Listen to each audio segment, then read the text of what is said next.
Hey Jasper, am I interviewing you or are you interviewing me? This is my goal. I want to make X amount. And then my father would stop me and say, what for?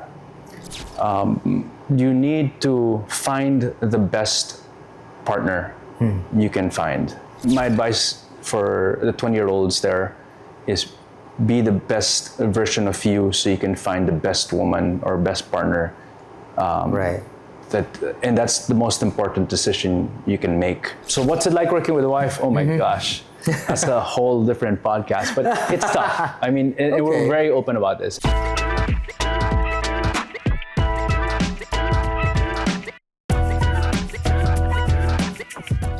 Hi, welcome to Build Different, a leadership podcast where we all strive to learn how to build ourselves better through the different stories that we share with you weekly. My name is Jasper, your host for this episode. Now, have you ever been in a motel?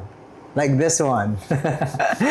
Well, this is not the podcast to deep dive on the kinks, but definitely on the industry that it has created. Our guest is best known for his work with Victoria Court, his family's chain of boutique Love Motels. He has 20 plus years in the hospitality industry. He creates unique thematic rooms for adults and has rebranded the business to focus on sexual wellness. He's also a passionate guy in terms of health and fitness. With his wife, they founded King's Wellness, an all-organic premium broth and bespoke meal provider. Now he's a husband and a father of 5 kids. 5. He is a different kind of leader, as this podcast will reveal. And of course, we are certain that you'll fall in love and marvel in the personality and the perspective of this guy. I'm talking about our guest for this episode. How about a big hand for Mr. Atticus King, one of the coolest we have. Thank you. Atticus, first of all, thank you for hosting us in this beautiful place. Thanks, Jasper. Okay. First time here, right? First time here, first time to see this contraption. Yep. Okay, yeah, we don't know. All right. We should be certain about that, folks. I don't know. I wouldn't know. It's my job not to know. And of course, from this day on, I'll be supporting because, this is good also for the family. From this day on. From this day on. From this day on. Okay. Let me tell you, it's a clean slate. Okay, so given that this one is a leadership podcast, we'd like to begin first with you describing yourself as a leader. How is Atticus as a leader? Oh my gosh. I think the first word that comes to mind is evolving. I think when I became a dad, that's when I felt I matured as a leader. Having kids is the most powerful way to test your leadership and to see what actually works every day, every minute you interact with your kids. All the theory that you learn in school, I went to business school, and in practice, you're practicing it with your kids. Yeah. And so it's the same little methodologies to inspire, to reward, to motivate, to punish that we use when we create teams. And then I just thought to punish, yes. That's a different kind of punish. This is going to be fun. So yeah, I'd say my word is evolving as a leader. I'm constantly learning better ways, more effective ways to motivate. And I have 5 kids, and each kid has a different personality. So one style doesn't work for all. You have to customize your approach. And it's the same way when you lead teams. You have to understand the person's motivation, the person's desires, and align with those desires to really get the best out of the individual. I like that. Evolving. I love the parallelism also to your personal life as well. So let's talk more about your personal life. And how it catapulted you into the kind of leader that you are, an evolving one of that. 3rd generation entrepreneur, that's what you are. But how would you describe your journey into getting to ease into the family business yourself? Oh, I wouldn't describe it as eased in. I was required. Required, okay. I was born lucky. I was born privileged. I'm 3rd generation, so my grandfather made the money, my father grew it. So when I arrived, I was expected from an early age. I'm the eldest of my generation. I was expected, hey, on summer you got to work, no allowance. You have to be inspecting rooms. So as early as I think 14 or 15, I was into guitar back then, and I remember I wanted to buy an amplifier, and my dad said, okay, every room you inspect, you give me a report, I'll pay you 100 pesos. Okay. So early on, I wouldn't say forced, but I was gently ushered in to work for the family. And during summer, I remember when I graduated college, I finished hotel management, and I asked my dad, all my friends were taking vacations, they're like, oh, we'll take a year off, we'll explore. And I was like, Dad, I'd love to go check out Europe. And he's like, no, I'll see you at work. This is after my graduation, on my graduation day. So let's say graduation was Thursday or Friday. He's like, I'll see you in office on Monday. So Monday I was in office, and I remember. You were still in high school? Or? No, right after, college. Okay. And I resented it in the beginning.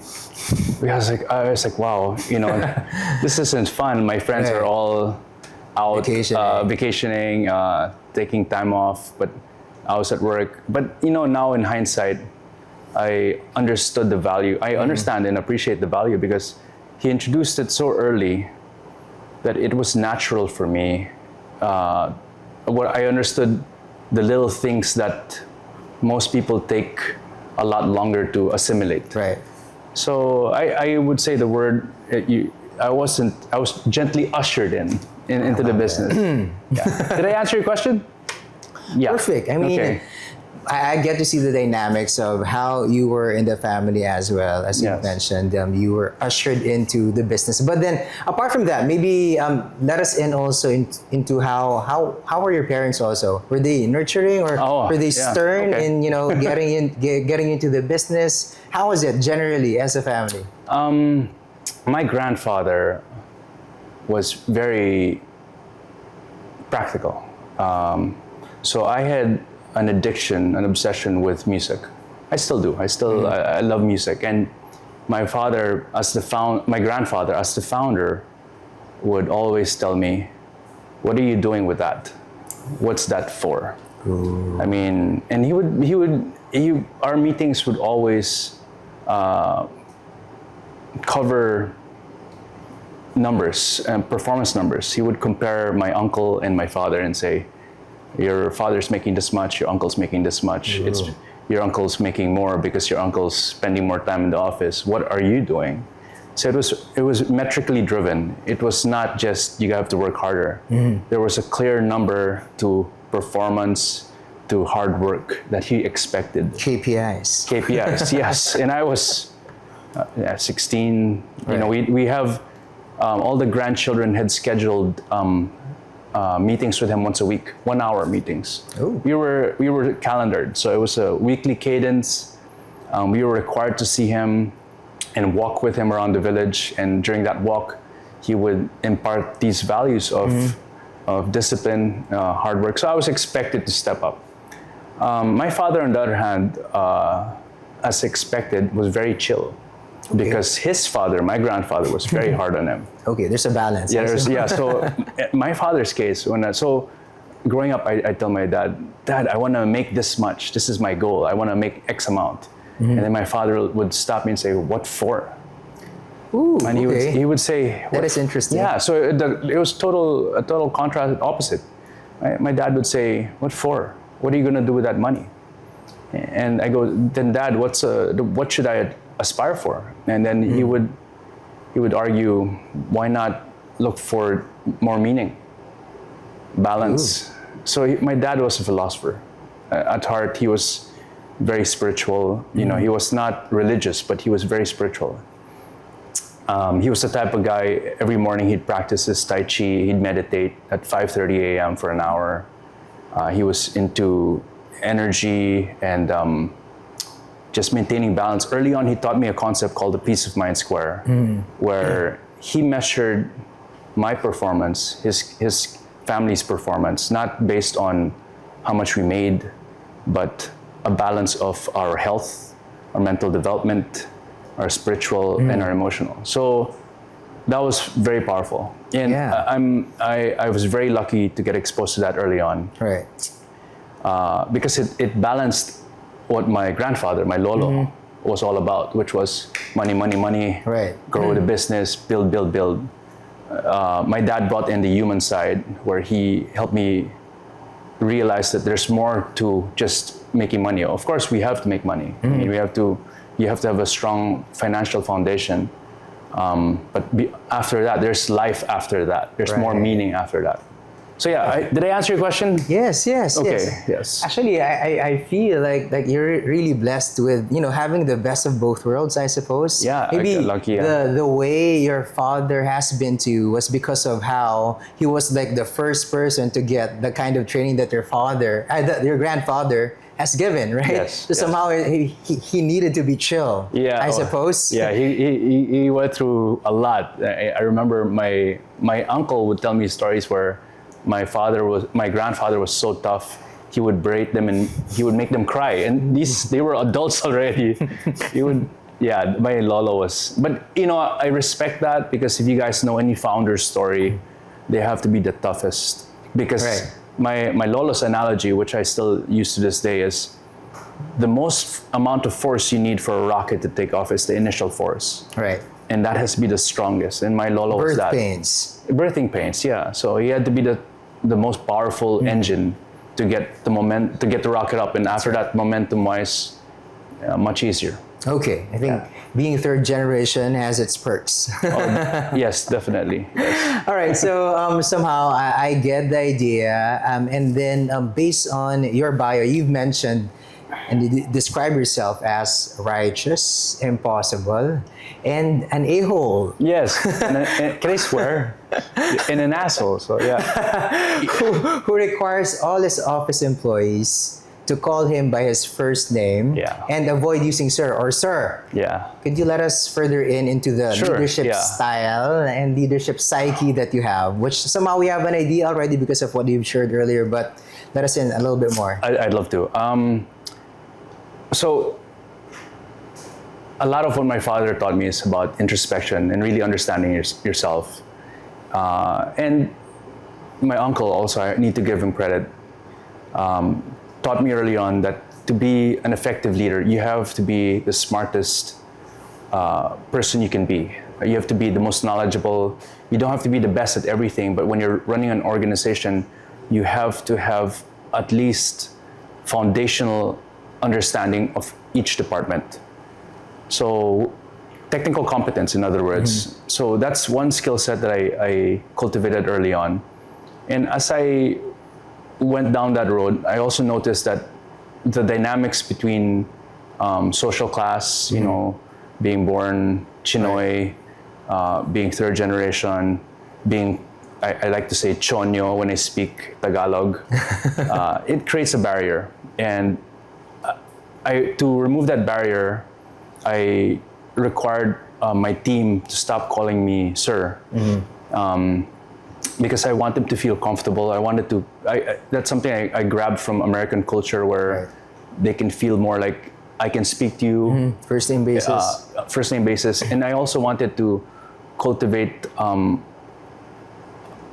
open door policy where they could speak up, and to teach them candor, where they can say they can bring up issues that were bothering them or that we can improve in the company. And the funnier side is, at the end of the day, you know, it's also ego when everyone's kissing your ass and calling you sir. And I didn't want that. I was like, I don't need that. I am here to work, and I'm actually very inspired by if you guys follow how Elon Musk works now. Like, he sleeps on the factory floor. He doesn't even have a special room in his office. And he's very deliberate about that. If you read articles on how Elon Musk will deliberately set his sleeping cot, sleeping bag or mattress on the factory floor, so everyone can see that they can see the billionaire boss is on the floor working. He's not hiding behind his office. And there is so much value in creating this or just inspiring people with the leader's presence.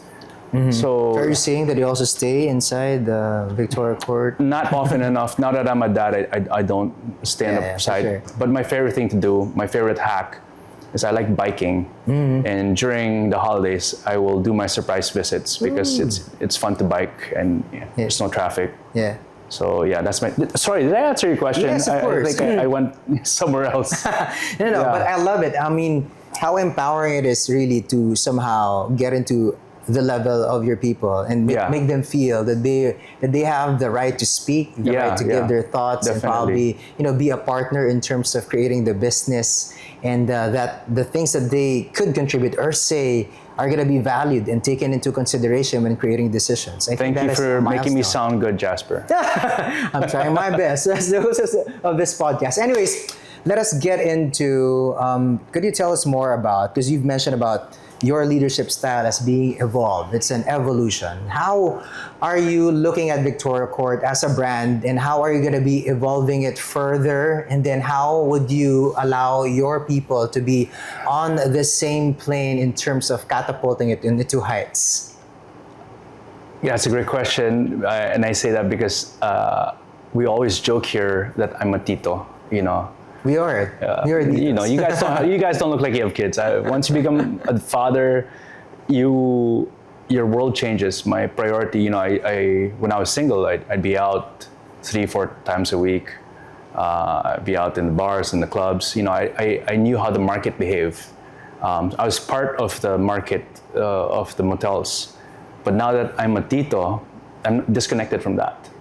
So, and my friends who used to go out are also dads now. So I am more deliberate now about understanding the different market behaviors now, how the markets evolve and change. For instance, one data point is clubs are shutting down. Right. So during Tito Atticus's time, the clubs were the big thing. You Yes. go out. Now it's evolved to coffee hangouts with that's right. DJs, right? So that's foreign to me, right? Crystal, have you heard of this? Oh, we have a guest. Yeah, oh, sorry. It's the voice, cameo voice. So it's changed, and it's very important that we stay humble when it comes to not being complacent and trying to evolve the product and evolve it so we can still find our position in the next generation's use case. Sorry, it's a bit a lot of business jargon. No, but it's perfect for the audience. They're yeah. actually learning a lot. So the use case has changed, the market has evolved, the users have changed, and we need to redefine how we fit in that experience. Did I answer your question? Yes, but Okay. native to the motel industry. So how would you somehow ground it there? What were the changes, and how are you evolving into catering to the needs of your market? Okay. One thing that my father started that we've tried to continue, we've continued, is he changed the concept of the seedy, scary love motel into we build beautiful rooms and what you do there is your business. And my father actually didn't call them love motels. I put that name because I felt it was more specific, and it was just clarity. I didn't want to be ambiguous and have to skirt around and have to define what we did. I feel that the next generation is more open now about sexuality, and that sex is not a sin or it's evil and you're going to go to hell and you'll have to repent and all of that. Yeah. So I feel now there's a healthier perspective on sexuality and the importance of connection in our lives. So that's kind of the direction we're going, where we feel this is a place where you can create unique memories. Right. I like to tell my design team, we want people to come here and say, wow, that's a core memory. I've never experienced that. Like you said, when we opened this podcast, you've never been here, right? Ever. So that's the kind of experience we want. We want to create fun core memories for partners who come here and to say, wow, that was a unique moment in my life. I've never done that or experienced that, and I'd love to revisit that again and associate the brand with that. And touche. I mean, you have sound system. I was surprised. So you could actually do video coverage? Yes. So thank you for bringing that up. We do a lot of parties now. That's changed from before. So a big market, surprisingly, are bachelorette parties. So a lot of ladies who are about to get married like to celebrate with us. Okay. And it was a surprising evolution and much welcome evolution, where we were now more popular with females than ever. Okay. Yeah, so that's I like changed. that. That is evolution. Yeah. And I think it's not just love for couples, it's love for all now. It used to be, yes. It used to be the men who were all about the brand. Now it's the women know about it too. Yeah. Okay, that is interesting. But could you share with us maybe like a time where you were challenged the most, I suppose, in evolving the business? What was it? And I think, could you tell us also how did you break through? Evolving. I think I inherited my father's the same preconceptions of a motel is scary. It's not safe. It's just the whole old 70s, The stigma. 80s stigma. Yeah. So I inherited that, and we worked hard. So, for example, one thing I'm obsessed with is if we have an old room that looks like an old motel, we shut it down immediately. Okay. We say, guys, this is feeding into that stigma, into that cliche that we're avoiding, that when people come here and they say, yee, pangit nito, parang it looks like a drug den or so we avoid that. So if it has like cheap leather, poor 5-watt lighting, if it smells like cockroach, then we don't have those rooms, by the way. If we do, please let me know. You can find me on social media. Yes. Yeah, so we really deliberately avoid that. And hopefully you guys will see in this podcast with this room, this is not your typical room. Yeah. Yeah, and we're proud to say that, sorry, a little plug. We've got rooms here that you will be hard pressed to find in the world. We have I like to always joke, we have the Oval Office, and our Oval Office is the only Oval Office where you can have drinks and party. Oh yeah. Right, I don't think you can do that. Everything else. Yeah, and everything else you want to do. So that's kind of where we're taking the brand, and that's the challenge. It's still pushing back, but at the same time, that's what makes the brand so alluring. That's what makes it fun. That you have this edge, this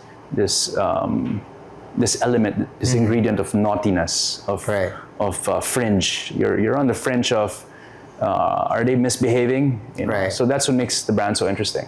Yeah, and I think you've been very successful in doing that, because when I entered also, I was so surprised. I mean, this is better than the other hotels I've been in. Oh, thank you. And when I entered, I mean, it's properly lit, and you could actually do a podcast inside. Look at this. I mean, how we've grown the brand into where it should be. And I think those who are listening and viewing this right now would be somehow interested. I mean, definitely into getting into and probably having your own parties right here. So speaking of party, we go to the fun party, because I think this time it has really evolved you as a person. Let's talk about you being a husband and being a father. Let us begin first with my favorite topic. Okay. The impact of Kim in your life, I suppose, because in your bio you've mentioned how he has created really that boom of an impact in your life. Could you tell us about that, how she has changed?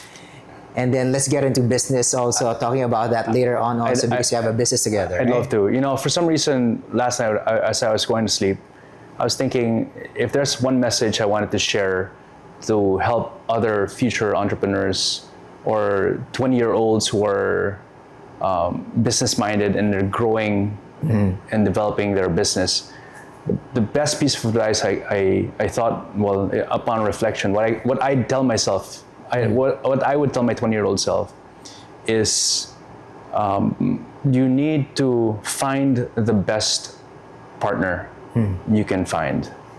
The best, and to find the best partner for yourself, you have to be the best version of yourself. Ooh. So use that as motivation, because that's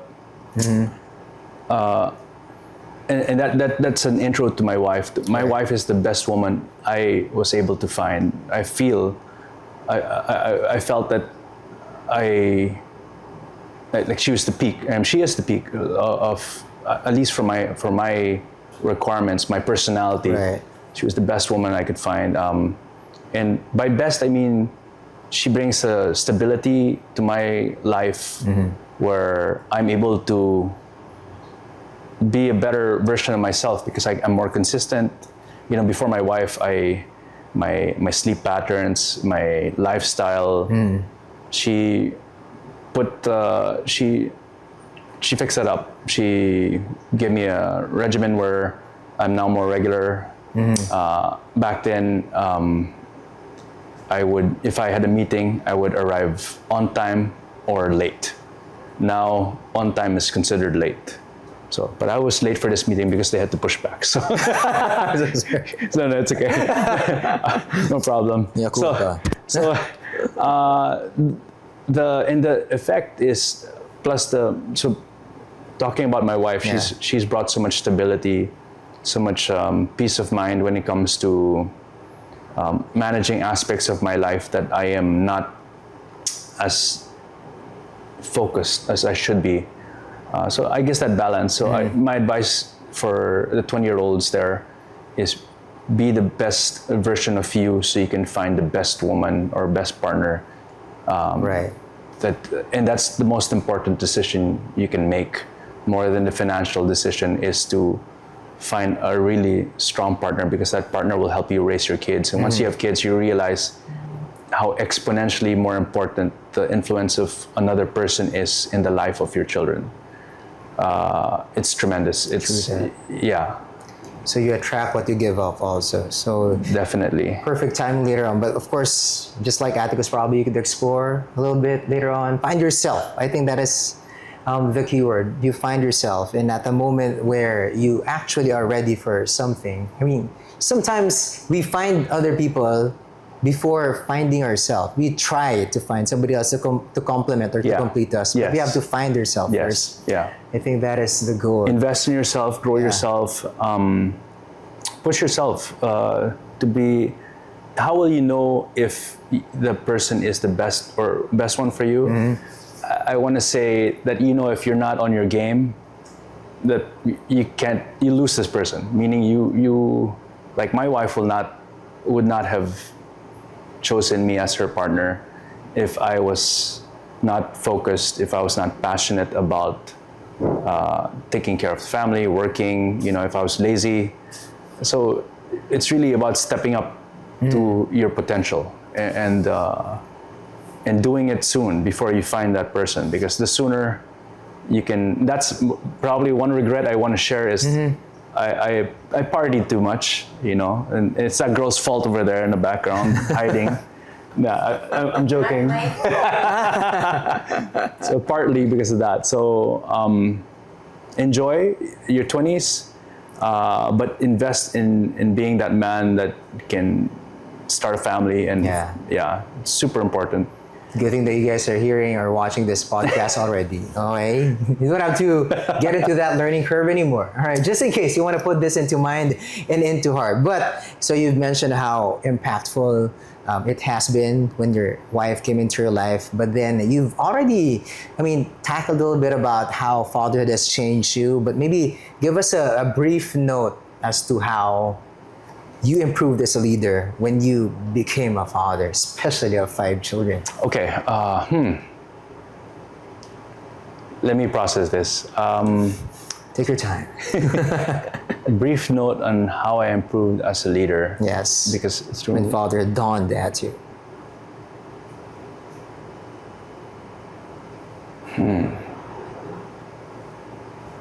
I think it also has to do with evolution too, right? You've evolved also with the wife coming in, and then further, I think, with having this great role of raising kids. I think one thing that's changed is my motivation. Where once I was single, the motivation was just all for my pleasure, or meaning my goals and my dreams. But now, when you become a father and you realize, one joke my professor in AIM used to say was, "Do you know why the Thai pants all have a lot of wives?" Why? Why? It's because they have a lot of children. I'm sorry, if they have, why they have a lot, no, why do the Thai pants have a lot of businesses? Why? Because they have a lot of kids. And the more kids you have, the bigger your denominator. You'd like to leave them with something, right? But true that, yeah. So that's it's a truth in my life where, I'm motivated to build more. I'm motivated to build other businesses outside of our core motel business. I have 3 girls. Yeah. So we're building our wellness brand. We're building our food brand. So hopefully that's something that they can enter eventually.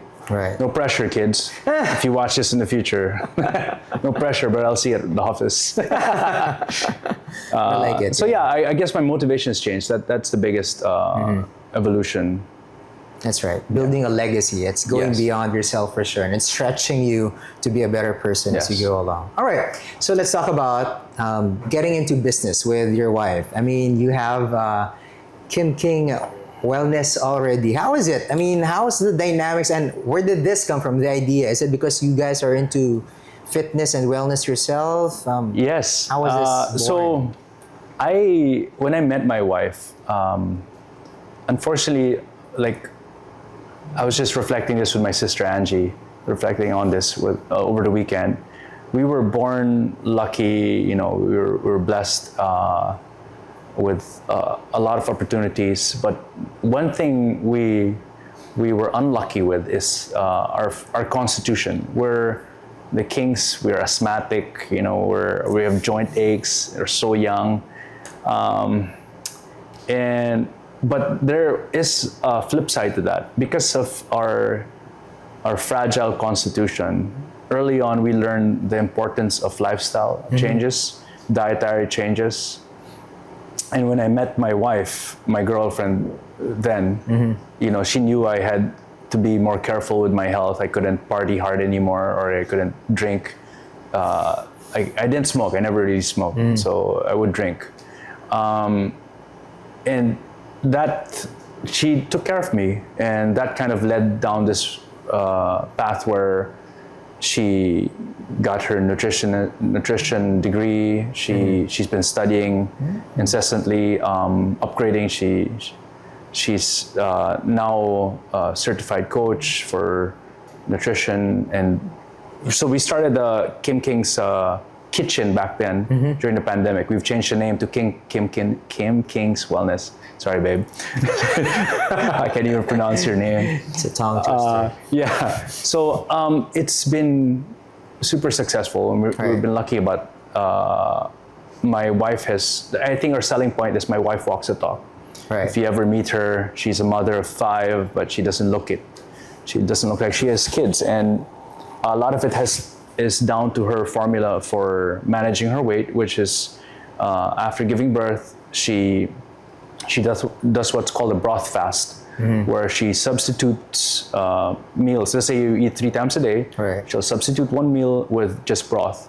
So what this does is it allows her to reduce her calories, and the broth helps with milk production. So there's a slew of other benefits on top of just managing your total caloric intake. Yeah.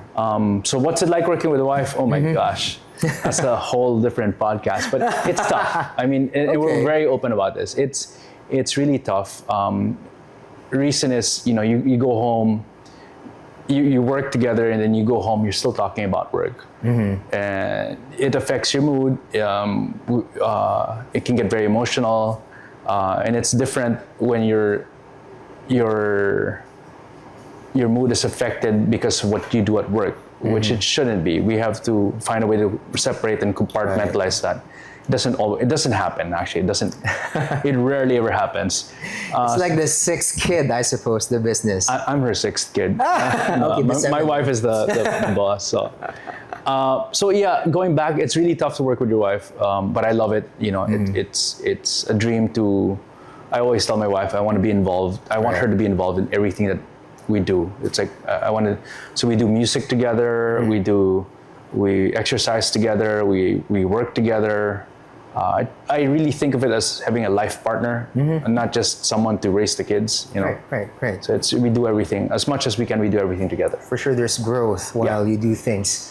So before I go delve more about your other businesses, I wasn't able to ask this a while back, but how is it, I mean, the dynamics between you and your sister in terms of well, personal and of course business? Because okay, my sis and I was not a great kuya. So I'm actually older. I know she looks older, but I always get that, honestly. What's up, Angie? Yeah. Hey, I call her E, Angie. Yeah.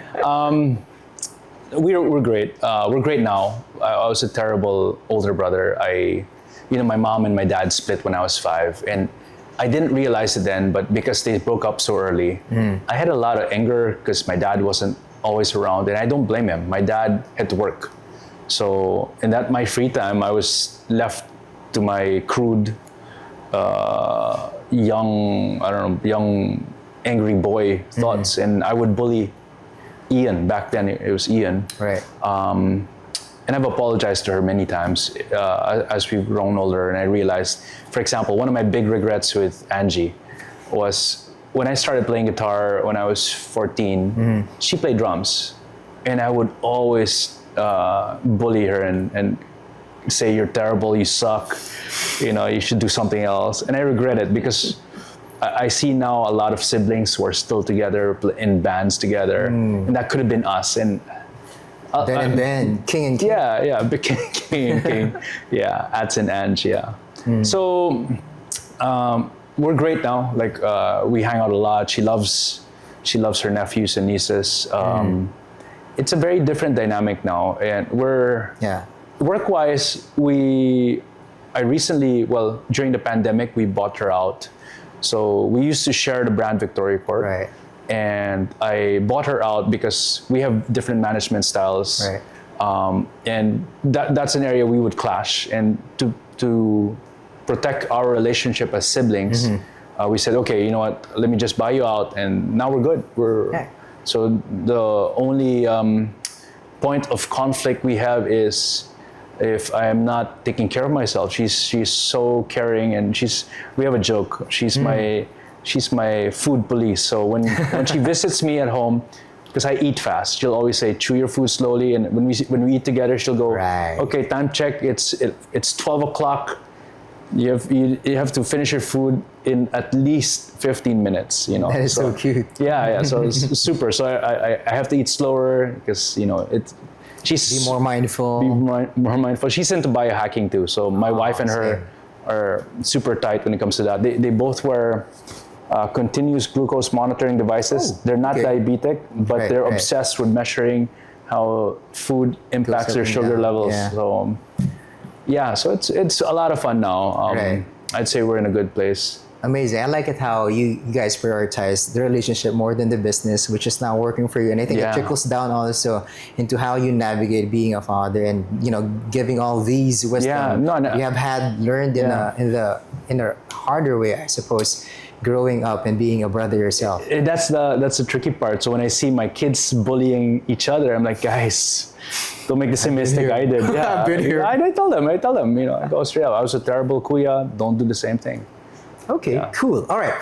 Apart from the 2 businesses we've been talking about, you have also 2 more. I do? If I hear it right, Nerdvana. Okay, which is a software company sort of kind of, and Cool Story Bro, which is more of a content kind of thing. Okay. If I get it right from Sam, my guy, thank you so much for taking care of us. Can you tell us more about these and how are these companies come into play? Thanks, Sam, for plugging this in. So,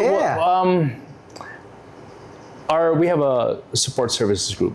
So all businesses usually have a back office. Right. And we decided about 5 years ago to turn as many of our departments into at least either net zero, meaning we're not losing money yearly, or positive to make money off these departments. And Nerdvana started as our IT team And before the pandemic, we were in the process of selling our motel system because we've digitized as much as possible. Right. A lot of I've seen the motels. site. It's nice. Oh, And cool. it's fast. Yeah, a lot of motels still use traditional Right. cashier systems. They don't have the same point of sale Right. front office system, and ours is bespoke to the number of hours a motel guest would usually use. So we're selling that, and we're catering to that market. If there are other motel users, motel business owners there who want a customized system for your motel, hit us up. So that's what Nirvana does. There you go. Yeah. For a cool story, bro, this is kind of what we do. So our marketing team, since we have several startups and brands that we regularly shoot for, we decided, you know what, let's build our own team instead of paying so much for an external company. That's why you had Carlos here. Is Carlos still here? Yes, Carlos, represent. Awesome, Carlos. He's a fantastic photographer. Indeed. So, we have some clients, and it's starting to take off. We're net zero at least for that I department. love it. I mean, now that you've mentioned, it's now a symbiotic relationship amongst all these things that you juggle. Yeah. So perfect. Okay, perfect balance, I suppose, which is also what you're striking into. I mean, we want to have that balance in terms of running life and business all together. Let's talk about you as a musician, because probably not all people know about Atticus the musician. Can you tell us more about your musical journey? And of course, how you're going to be evolving it also later on, if that's part of the plan too. Yeah. Well, I used to be a guitar player. I was obsessed with guitar since I was 14. I stopped several times. And during the pandemic, right before the pandemic happened, I got injured. I messed up my hand. So now I can only play rhythm. But before that, I'd say, I like to joke that I was a semi-pro, you know. What is a semi-pro? I mean, I was getting paid, but it was not enough to feed the family, you know. And I would play for a lot of friends. A lot of them were really awesome artists. Now I'd say I'm more of a guitar teacher or music teacher. My kids, I really gotten them obsessed with music. One piece of advice I'd like to share for parents there who are watching and want their kids to get into music is make it fun. Number one, avoid the cliche of the piano teacher who makes piano tedious and repressive. You know, you want to create first. So I got lucky. We found a teacher who can play multiple instruments. So every time my kid comes up for music class, the teacher asks, "Oh, what do you want to learn today? Do you want to sing? Do you want to play drums? Do you want to play piano? You want to play guitar, bass, ukulele?" So the kid feels more like they can explore music rather than being force-fed to, I need to learn. So anyway, my evolution as a musician, that's where I am now. I'm more of a music teacher dad. My dream now is I want to have a family band. I want to be the roadie for my kids. My wife and I always joke that it's our dream to be the stage dad and mom, just hanging out and watching the kids perform. That'd be cool. And it's starting to happen. It's such a strange feeling. Instead of being the one in the front, you're now in the back, and it's fun. And so I want to close something I mentioned earlier in the story, where my grandfather would always say, "You're wasting your time with music," and I have to say, he's probably 80% right. You know, music is such an expensive hobby, not in terms of cash out, but in terms of if you want to get to a level where you can play with great musicians, it's expensive because you have to practice so much. When I'm prepping for a gig, it's at least 2 hours a day of reviewing, studying, at least 2 hours a day. And that gets expensive. You know, 2 hours a day when you're a parent, that's a lot of time. On top of everything else. So, but the best thing that I picked up from music is it's opened doors to relationships, to friendships that normally I probably would not have. I've met people who are much older than me, and I have guitar collector buddies who are respected businessmen. I have one of them is like probably the best investor in the Philippines. So I get to call him my bandmate and I get to learn from him. One of the other guys, one of the best architects in the Philippines. They're buddies. Hi guys. I won't mention your names. Don't worry. So it's such a powerful social tool to create relationships outside of business. I love it. So yeah. So it's really more of the perspective. I love the perspective that nothing goes to waste. Everything happens for a reason for you. And it helps you into becoming the kind of person that you are. And I think you've got a lot of wisdom, you folks, from listening and watching this podcast. And I think you need time to process a little bit. So we'll be back after a few reminders. Cool. Inclusion is being asked to dance. This quote is by Verna Myers, emphasizes the importance of not only having a diverse workforce, but also creating an inclusive environment where everyone feels valued and included. It's a powerful reminder that true inclusivity goes beyond representation. It involves actively engaging and empowering all team members. The Built Different podcast would like to thank Henry's Cameras, Power Mac, Hollyland, U Green Philippines, Kappa Cabina, Surge Digital Media, Madcap Productions, Days Media Group, Jazz Up Communications. Hey Jasper, am I interviewing you or are you interviewing me? Well, at least for this podcast, we're going to be interviewing you. We are back right here at Build Different, and somebody is already playing, making sure that you get to see what you just can getting do. warmed up. We're getting warmed up. Perfect. Okay, I love it. So let's get physical this time. In this segment, we call different, same, because in every episode we have, different people, and of course we sort of kind of have different views on things, but sometimes we are on the same track as well. So let us see, this time that you've mentioned that you are sort of kind of a music guy too, we're going to be playing on that. So this game is about you blurting out maybe the song top of mind. You could sing it out while you're having your workout as well. So I don't sing, but I can blurt out the names. Okay, first of all, what would be the best song to describe you? Oh, Ooh, so hard. that's hard. And then it's multitasking too. I'd say Layla by Eric Clapton. Okay. Yeah. All right. You research that, you guys. How about a song to your younger self? Yeah. What is that song? If you can describe yourself. Jimi Hendrix, Little Wing. Ooh, there you go. How about a song to describe your wife? Yes. Ooh. That's a hard one. Yeah. There's stillness, the calm that she brings in her life. But so many songs, I suppose, depends on the mood, but what is in right now, your head? First Love by Utado. The Japanese girl, she sings that all the time. That's my song with her. First Love, yeah. Interesting. Okay, a song to describe your home with the 5 kids and the wife and everything, dynamics and whatnot. What is the song? AC/DC, Highway to Hell.